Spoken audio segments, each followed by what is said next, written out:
Hey guys, it's your girl Miss Analytical. I'm coming to you on this very bright and sunny Saturday morning. I just want to make an announcement. R. Kelly has been denied bail. For those of you who do not know, he has been denied bail. I'll be honest with you, he doesn't have any money for bail. Even if he would have been given bail, they probably would have set it at maybe 1 or 2 billion, and he doesn't have the funds for that.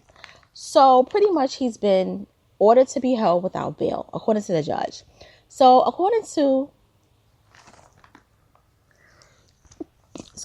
had to sneeze for a moment. So according to Variety newspaper, that's like the source that talks about Hollywood showbiz news, it says R. Kelly has been ordered held without bond at a hearing Tuesday in federal court in Chicago, according to the Chicago Sun-Times. The singer entered a not guilty plea. The hearing, which follows the singer being hit Friday with a total of 18 counts of serious sexual misconduct and other charges in Chicago and New York, was to determine whether Kelly should be released from custody. The charges play out. Prosecutors argue that he should not be released, so the judge set a September 4th status hearing for Kelly. The risk of obstruction is real. The risk is ongoing. This risk is heightened by the defendant's fame and power. One assistant U.S. attorney told the judge, Harry Leinenweber, at Durskin Federal Courthouse in Chicago, the singer has a unique ability to influence and intimidate witnesses and victims, and that continues to this day. If R. Kelly is found guilty, he could receive a minimum of 15 years behind bars and a maximum sentence of 195 years in prison, based on the Chicago charges alone. He has been incarcerated in Chicago's Metropolitan Correctional Center since agents arrested him near his home in Trump Tower early Thursday evening. So Kelly's attorney, Steven Greenberg, he took a deceptively lightened tone. Now, I'm going to get to why they said that. Arguing that the singer is not a flight risk because unlike his most famous song, I Believe I Can Fly, Mr. Kelly doesn't like to fly. That is true. He doesn't like to fly. Greenberg added more seriously, how could he flee? He has not money. The money's in concerts, and he doesn't play concerts these days, referring to the cancellation of all nearly scheduled Kelly concerts over the past couple of years, mainly due to protests. That's a good point. There's no evidence that he's a risk to millions at all at this point, Greenberg continued, adding, the man's entitled to be held in a humane situation. Mr. Kelly is a difficult person to have at the facility because of other prisoners, because of his notoriety. Prosecutors responded, Mr. Kelly was the leader of that conspiracy to obstruct justice. Whatever his co-defendants did in furtherance of that obstruction of justice, they did on his behalf. The prosecutor added that Greenberg never once mentioned R. Kelly's sexual interest in middle school kids. So, It says earlier he was looking at possession of child pornography under state jurisdiction. Now he's looking at production of child pornography, which is a federal crime in federal court. And there's a mandatory minimum of 15 years in prison for that crime. So if he's found guilty of production of child pornography, no judge will have discretion to send him to prison for fewer than 15 years. Remember, in federal court, defendants end up serving a very large percentage of their time because there is no early parole system. And I'm gonna get to that because she's lying. That's a lie. And I'm gonna prove that that's a lie because I'm gonna do a next video on that. So anyway, for those of you who don't know, initially when he was arrested for possession of child pornography. That was around about early April. And we all know Avenatti claimed that somebody found the tape and gave it to him, which was bullshit. I call that BS. But possession of child pornography is just a state.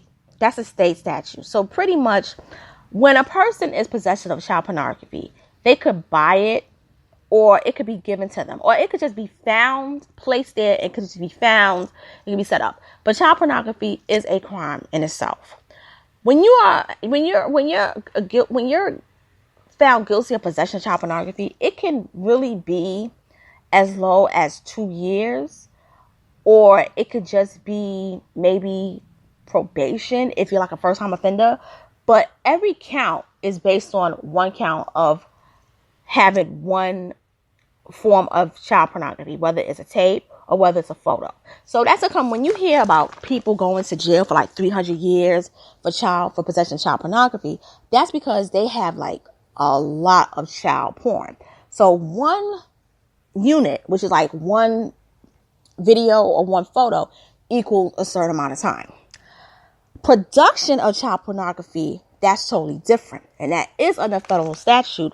And that's because when you're producing child pornography, you're producing child pornography with the intent to mass distribute it. So you could sell it to just one party, or you can mass produce it, make thousands of copies, and distribute it not just across the country, but even overseas. So if somebody makes a child porn of, let's say, a 15-year-old girl, and they're making the video and they film it, they make a copy, one other copy, and they give it to somebody, or they sell it to somebody in another state, that's a federal violation right there. That's a federal violation right there. Also, when you mass produce it too, with the intent to distribute it, that's seen as a federal statute, because somebody in another state, let's say somebody produces the film in California, it gets to a video store in Las Vegas. Federal violation. So this is what I believe with Kelly. I don't believe this. This one I don't believe. And I'm going to tell you why. For a person to have beat trial in 2008 from the videotape, from having sex with the girl in the videotape, okay? That tape alone was like mass distribution right there. It was like millions. I don't care. It was millions. They were even selling the tape on 125th Street. I'll be honest with you. But yet and still, he wasn't found. They didn't even press charges against him for that. He was never facing federal time. It was only state time. Okay?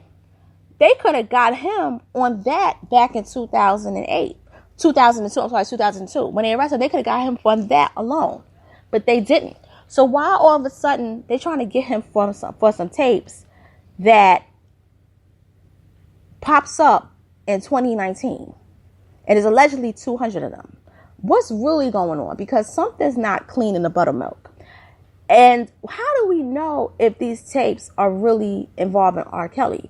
It could be somebody else. I mean, we got to just open our minds, and we just got to really, really, really use our critical thinking skills with this one, because it's like Surviving R. Kelly comes out in January. His concerts are canceled. They remove his music on iTunes. Then he gets arrested in late March, early April, because of a videotape. Then these other tapes come up in June. Nah, something's not right here. So that's my take on this story. Please comment, please share, hit the notification bell, and I'll be back real soon. Later.